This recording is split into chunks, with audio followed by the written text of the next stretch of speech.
Halo, selamat datang di vSphere Install Configure Manage 6.5 Course Preview. Nama saya Ardan Yoga, saya VMware Certified Instructor untuk Trenoket Indonesia. Jadi di sini saya akan menjelaskan tentang apa yang akan kita pelajari di salah satu course VMware yang paling fundamental, yaitu Install Configure Manage di versi yang paling baru, yaitu versi 6.5. Dan ini agenda kita. Karena ini cuman course preview, jadi ini cuman sedikit. Jadi pertama kita akan bahas course outline. Jadi sebenarnya vSphere 6.5 ICM atau Install Configure Manage itu sebenarnya tentang apa sih course-nya dan apa aja yang akan kita pelajari di situ. Kira-kira setelah kita belajar course itu apa sih objektifnya? Harusnya kita bisa dapat skill apa aja. Nah, itu akan kita bahas. Terus vSphere ICM ini adalah salah satu kelas yang harus diikuti untuk mendapatkan sertifikasi yang disebut sebagai VCP DCV atau singkatan dari VMware Certified Professional Data Center Virtualization, di mana sertifikat ini adalah sertifikat yang sangat berguna untuk di kedepannya nanti. Kenapa? Karena sertifikat ini menunjukkan bahwa si orang pemegang sertifikat ini mampu sedasar-dasarnya manage, menginstal, configure, sampai mengoptimisasi komponen dasar dari sebuah virtualization environment, yaitu ESXi dan vCenter. Nah, di modul kedua, kita akan bahas tentang vSphere Certification Path atau Data Center Virtualization Path. Jadi sebenarnya setelah kita mengikuti course Install Configure Manage ini, kita bisa ikut sertifikasi apa, nanti kita akan bahas, dan apa aja sertifikasi yang disediakan sama VMware kalau kita pengen menempuh ke jenjang yang lebih tinggi. Dan di modul terakhir, saya akan sedikit kasih sneak peek salah satu modul yang nanti akan diajarkan di kelas vSphere ICM 6.5, yaitu Software Defined Data Center. Oke, kita mulai aja. Pertama, course outline. Jadi sebenarnya vSphere ICM 6.5 ini apa? Jadi dia course-nya itu 5 hari. Dia nanti ada hands-on trainingnya, ada labnya. Labnya kita virtual, dan labnya ini sangat-sangat sangat-sangat bagus topologinya. Jadi nanti di lab nanti kita akan dapat 3 komponen utama, 1 vCenter dan 2 ESXi. Nah, vCenter itu apa, ESXi itu apa, nanti kita akan bahas di sini. Dan course ini dia fokus di gimana cara kita install 2 produk VMware unggulan, yaitu ESXi dan vCenter, yang dua-duanya udah versi 6.5. Mungkin sekedar side note, sebelum 6.5 itu ada versi 6.0, sebelum itu 5.5, sebelum itu 5.1, dan seterusnya. 6.5 ini yang paling baru, dia baru di launching Oktober 2016 kemarin. Dan ada beberapa fitur yang sangat-sangat ditingkatkan dibanding sama versi sebelumnya, yaitu 6.0, dan fitur-fitur itu akan kita bahas di sini. Nah, 2 komponen utama yang akan kita pelajari di ICM 6.5 ini adalah ESXi dan vCenter Server. Sedikit penjelasan, ESXi itu apa? ESXi itu adalah sebuah kernel yang bisa diinstal di atas server kosong agar kita bisa menyalakan beberapa operating system sekaligus. Nah, nanti operating system ini akan kita sebut sebagai sebuah virtual machine atau VM. Nah, kalau misalnya kita udah terbiasa sama server biasa atau nggak laptop atau nggak komputer lah. Biasanya kan satu komputer, satu laptop, satu server itu kan satu operating system. Ataupun kita bisa nginstal 2 operating system, kita bisa partisi hard disknya, tapi 2 operating system itu nggak bisa kita nyalakan secara bersamaan. Nah, dengan ESXi ini, sebuah server kosong itu bisa, server kosong itu maksudnya server yang nggak ada operating system ya. Jadi nanti ESXi ini seolah-olah berperan sebagai operating system untuk server ini, server kosong ini.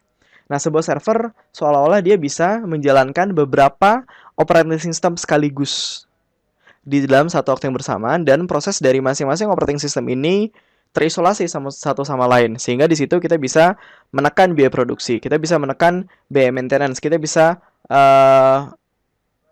fully optimize resource yang kita punya dengan bantuan ESXi ini. Terus komponen kedua yang akan kita bahas di ICM 6.5 ini adalah vCenter Server versi 6.5, di mana vCenter Server versi 6.5 ini adalah manajemen platform agar kita bisa manage beberapa ESXi yang kita punya. Karena satu ESXi dia punya batasan, dia nggak bisa manage beberapa virtual machine sebanyak apapun yang kita mau, nggak ada batasannya. Sehingga kalau misalnya virtual machine yang mau kita nyalakan, yang mau kita manage itu lebih banyak daripada batasan yang bisa di manage oleh satu ESXi, maka kita harus deploy 2 atau 3 atau lebih ESXi. Nah, kalau misalnya kita punya beberapa ESXi, akan jadi PR tersendiri untuk manage ESXi ini. Sehingga kita harus manage beberapa ESXi ini dari satu manajemen platform, yaitu vCenter Server. Nah, di sini kita juga akan belajar gimana cara kita install, configure, dan manage ESXi dari vCenter. Nanti juga di modul-modul di modul ICM, di modul kelas ICM nanti ada beberapa fitur yang bisa juga di-manage oleh vCenter selain ESXi. Contohnya kayak vSAN, NSX, dan produk-produk VMware lainnya. Tapi fokus dari course ICM 6.5 ini adalah dua produk ini, yaitu ESXi dan vCenter Server 6.5. Dan course ini menyiapkan kita untuk jadi administrator untuk vSphere infrastruktur yang ada di kantor kita. Jadi ini dua produk yang akan kita bahas, yaitu ESXi 6.5 dan vCenter 6.5. Kalau misalnya teman-teman belum punya background sama sekali tentang virtualisasi, ini sangat-sangat disarankan ya, install configure manage. Kenapa? Karena install configure manage ini bahasnya dari nol banget. Dari sebenarnya, apa sih sebenarnya virtualisasi, kenapa kita butuh virtualisasi, dan seterusnya. Terus kalau misalnya teman-teman udah punya background di virtualisasi, mungkin di produk sebelumnya teman-teman udah familiar sama ESXi versi 5.5, 6.0, itu tenang aja, akan kita bahas perbedaan antara versi sebelumnya sama versi sekarang. Contohnya kalau di versi sebelumnya ada fitur A, gimana cara kita menyalakan fitur A ini di versi sekarang. Dan apa aja improvementnya, apa aja yang ditinggalkan, apa aja yang diimprove, apa aja yang ditambahkan, dan seterusnya kita akan bahas. Dan ini objektifnya. Ini ada cukup banyak objektifnya, karena ini emang kelas 5 hari dan nanti kurang lebih ada 10 modul yang akan kita bahas. Objektif pertama adalah setelah kita menamatkan kelas 5 hari ini, vSphere ICM 6.5 ini, harusnya kita bisa menjelaskan apa sih sebenarnya arsitektur dari SDDC atau Software Defined Data Center. Nah, ini nanti kita ini modul yang jadi sneak peek kita di course preview saat ini.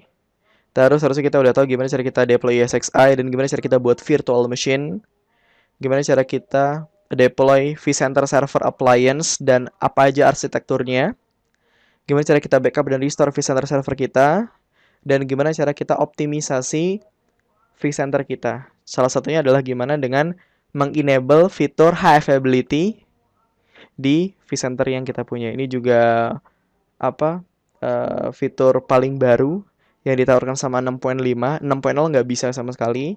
Jadi kalau kita enable ini, vCenter server yang kita punya, dia akan auto deploy, dia akan cloning ke vCenter server yang lain. Jadi seolah-olah kita punya dua, sebenarnya technically 3 sih, cuman yang satu lagi witness. Jadi sebenarnya kita punya dua vCenter. Jadi kalau ada satu vCenter fail, kita masih bisa failover ke vCenter yang lain secara cepat tanpa terbatas akan batasan-batasan yang ada di vSphere. Terus kita juga akan belajar gimana cara kita manage ESXi dari vCenter dari satu manajemen platform. Terus gimana cara kita manage vCenter server ini dari dua interface yang berbeda, yaitu VMware vSphere Client dan VMware vSphere Web Client. Sedikit side note, VMware vSphere Client ini adalah klien, dua-duanya dia dibuka dari web browser. Jadi kalau misalnya kita udah install vCenter server ini, kita bisa buka web browser kita untuk masuk ke vCenter server ini lewat dua alamat, yaitu vSphere Client dan Web Client. Nah, bedanya apa? Kalau vSphere Client itu dia based on HTML5, jadi lebih ringan untuk di deploy di browser kita, tapi fiturnya nggak sekaya saudaranya yaitu Web Client. Nah, Web Client ini dia based on Flash, jadi dia agak berat di browser, tapi fiturnya lebih banyak daripada vSphere Client.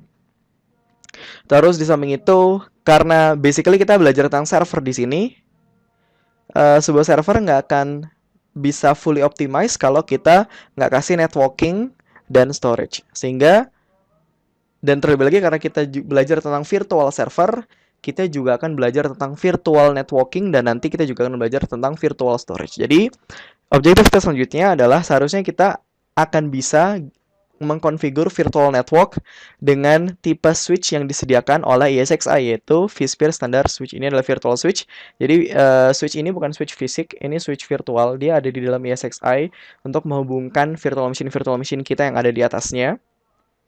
Tapi nanti ada limitasinya. Limitasinya juga nanti kita akan bahas di course ini. Dan ada juga satu tipe lain lagi dari sebuah virtual switch, yaitu distributed. Jadi ada standar, ada distributed. Nah, distributed switch ini apa bedanya?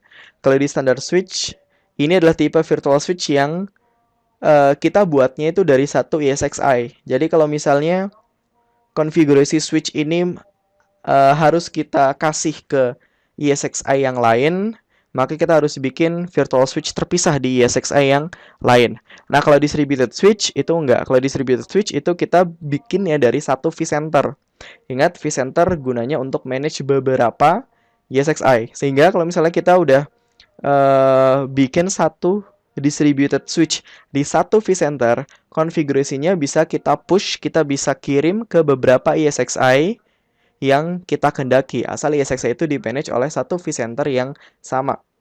Sehingga istilahnya sekali bikin bisa langsung di-deploy ke beberapa ESXi sekaligus. Nanti kita akan belajar apa perbedaan lebih lanjut dibanding sama standar switch, fitur-fitur apa aja yang di support sama distributed switch, apa yang disupport sama standard switch, dan seterusnya.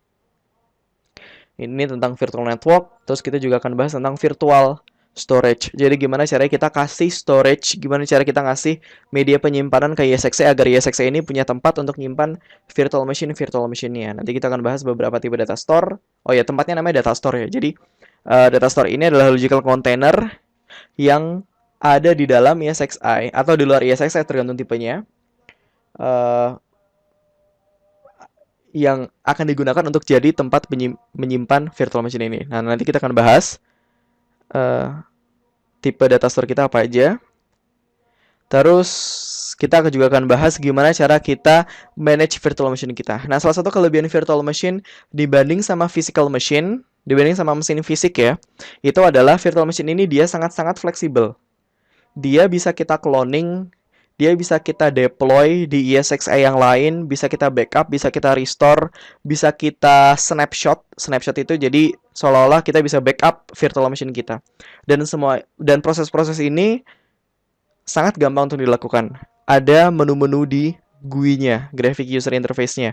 Menunya sangat gampang, kita bisa otomisasikan, kita bisa buat schedule untuk menu-menu ini.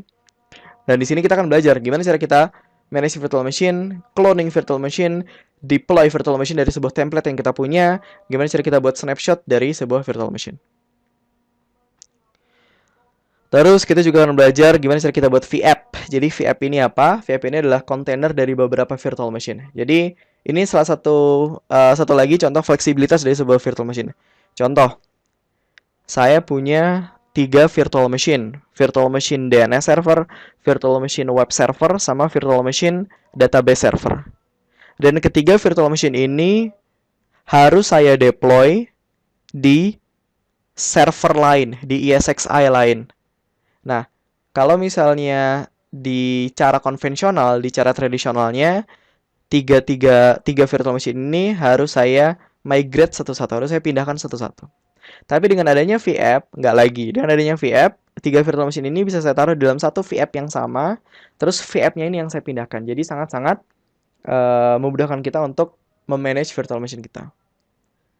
Terus gimana cara kita pakai content library? Ini fitur baru di vSphere 6. Ini pertama kali diperkenalkan di vSphere 6.0. Jadi di content library kita bisa upload file apapun ke vCenter kita yang nantinya bisa di auto download oleh vCenter yang lain. Ini skalanya lebih besar. Kalau dari tadi kita belajar tentang gimana cara kita manage ESX dari vCenter, gimana cara kita buat VM dari vCenter, gimana cara kita buat virtual switch dari vCenter. Nah, content library itu kita bahas tentang antar vCenter. Jadi contoh saya punya 2 data center, Jakarta dan Surabaya. Di Jakarta saya punya satu vCenter, di Surabaya saya punya satu vCenter.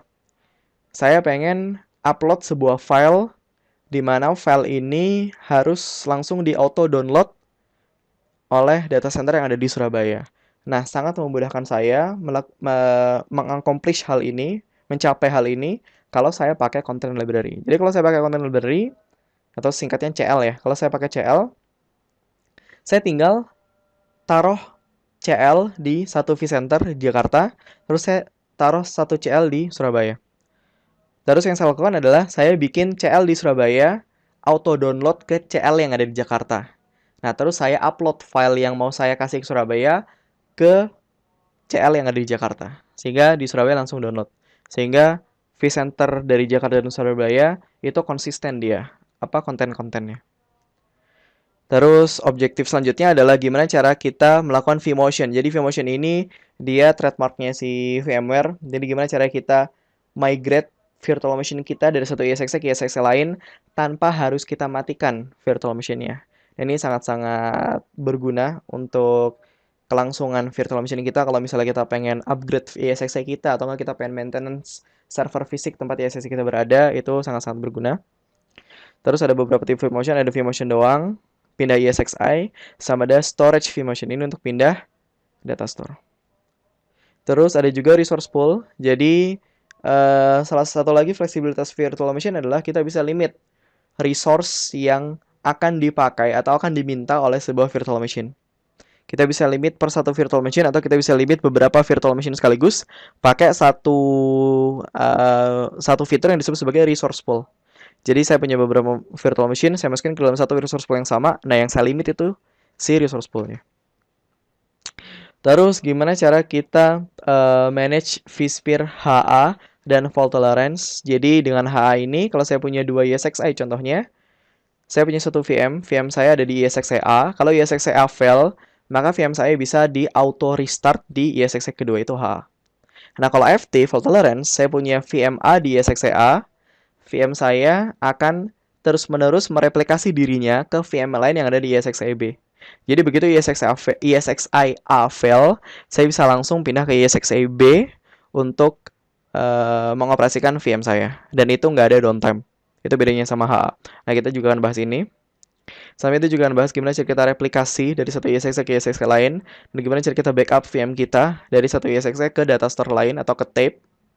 Terus kita juga akan belajar gimana caranya kita membalance, menyeimbangkan load yang ada di atas ESXi saya pakai satu fitur yang disebut sebagai vSphere DRS, Distributed Resource Scheduler, di mana fitur ini itu tugasnya untuk auto balancing. Jadi contohnya saya punya 2 ESXi, ESXi-A dan ESXi-B. ESXi-A saya punya 10 VM, ESXi-B saya punya 1 VM. Nah, ini kalau saya enable nih DRS, maka otomatis akan ada beberapa VM dari ESXi-A yang akan di vMotion, yang akan di migrate ke ESXi-B, sehingga load dari kedua ESXi ini seimbang.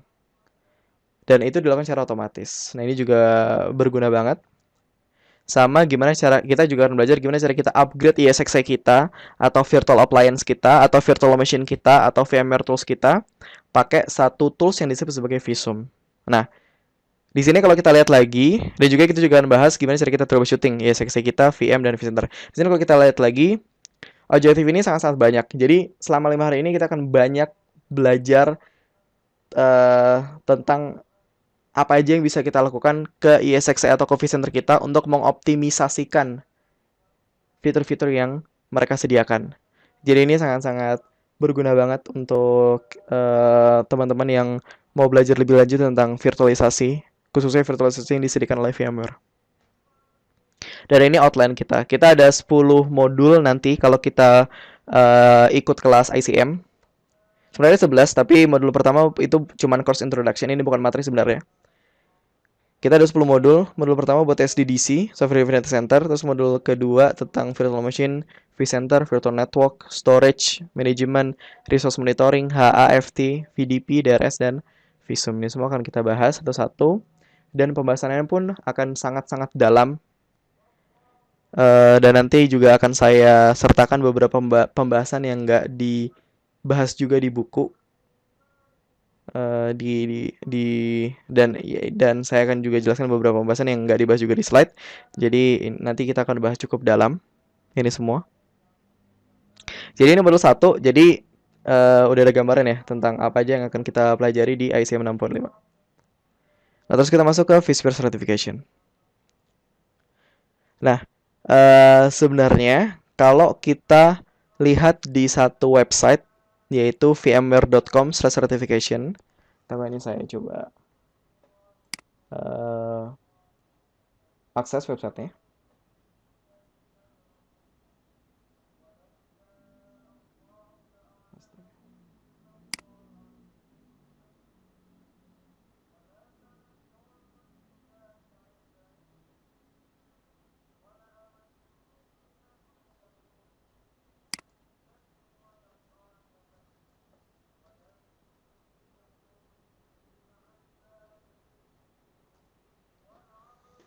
Jadi sebenarnya VMware sendiri untuk sertifikasinya dia ada beberapa cabang.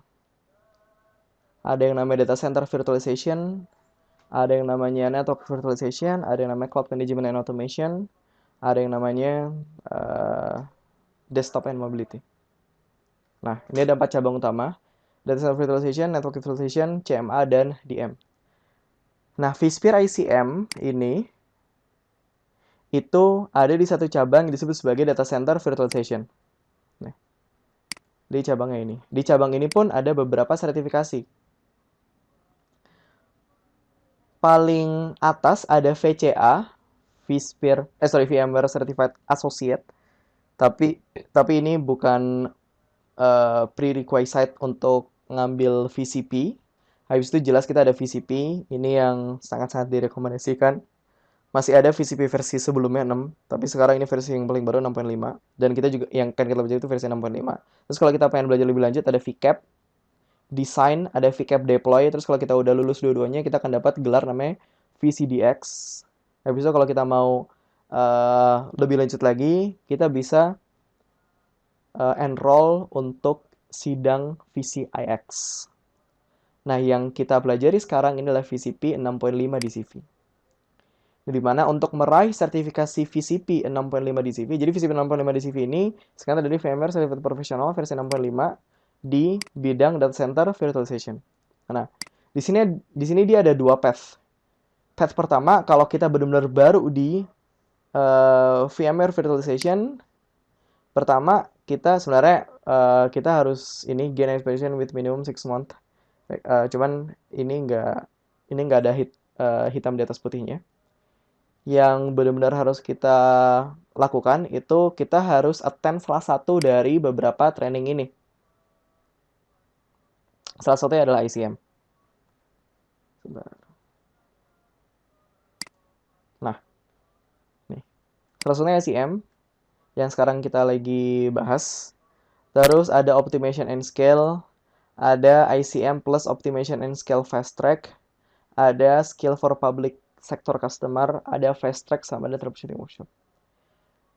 Saya sarankan kalau kita baru banget di virtualisasi, kita ambil course yang ini ICM. Kalau kita udah punya background yang kuat di virtualisasi, kita bisa bahas ini Optimization and Scale. Jadi di Optimization and Scale, apa beda sama ICM? Di sini kita belajar gimana cara kita optimisasi, dan labnya pun lebih robust, lebih kaya dibanding sama labnya ICM. Di labnya OS nanti kita akan belajar gimana cara kita troubleshoot ISXi kita, troubleshoot VM kita. Kita akan bahas monitoring lebih dalam, kita akan bahas simptom-simptom apa aja yang akan kita yang harus kita tahu kalau ada problem A, simptom-simptom apa aja yang harus kita tahu kalau ada problem B, dan gimana cara kita mengatasinya dan seterusnya. Tapi sebenarnya troubleshooting di level basicnya itu udah dibahas juga di ICM. Terus kalau udah attend training ini, kita harus ikut 2 exam. Exam pertama adalah foundation exam, baik yang versi 6 atau 6.5. Exam kedua adalah professional exam. Nah, di foundation exam itu exam ini bisa diambil secara online. Jadi ini bisa diambil di komputer teman-teman masing-masing, nggak perlu datang ke testing center. Tapi kalau professional exam dia harus datang ke testing center. Testing centernya harus person view. Jadi ini foundation exam, dia 105 menit, ada 70 pertanyaan. Dan ini professional exam, dia 105 menit, ada 70 pertanyaan juga. Itu kalau kita baru banget di virtualisasi. Tapi kalau kita udah punya background di virtualisasi, atau kita udah pernah ikut vSphere 6.0 training, tapi belum VCP certified, atau VCP-nya udah expire, kita bisa attend salah satu ini. Tapi ini opsional, bisa di-attend, bisa enggak. Habis itu pas foundation exam, terus sama pas professional exam. Tapi harus udah punya training dulu. Harus udah pernah ikut training. Jadi itu sertifikasinya. Lebih lanjutnya bisa dilihat di sini, VMware.com Certification. Selanjutnya masuk ke modul ketiga, Sneak Peek Software Data Data Center. Ini adalah modul pertama yang akan kita bahas kalau kita ikut kelasnya ICM 6.5. Di sini saya bahas sedikit. Jadi kalau misalnya di Physical Data Center, itu kita punya 3 komponen utama dari sebuah data center. Komponen pertama adalah server atau computing service. Komponen kedua adalah networking. Komponen ketiga adalah storage. Nah, vSphere ICM itu memfokuskan gimana cara kita mengoptimisasi si server-server ini atau computing service-nya. Kita nggak belajar gimana cara kita mengoptimisasi networking pakai network virtualization, itu ada materi sendiri. Kalau mau kita ambil NSX course NSX, kita nggak belajar gimana cara kita optimisasi storage pakai virtual storage. Itu juga ada materi sendiri. Kalau mau kita bisa ambil vSAN deployment course. Nah, di ICM kita belajar gimana cara kita optimisasi ini. Nah, kalau di physical data center, biasanya itu seperti ini. Jadi, kita butuh satu server fisik untuk setiap aplikasi yang kita punya. Contohnya, saya punya DNS server, saya butuh satu server fisik. Saya punya DHCP server, saya butuh satu server fisik. Saya punya database server, satu server fisik. Saya punya web server, satu server fisik. Saya punya SAP, satu server fisik, dan seterusnya, dan seterusnya.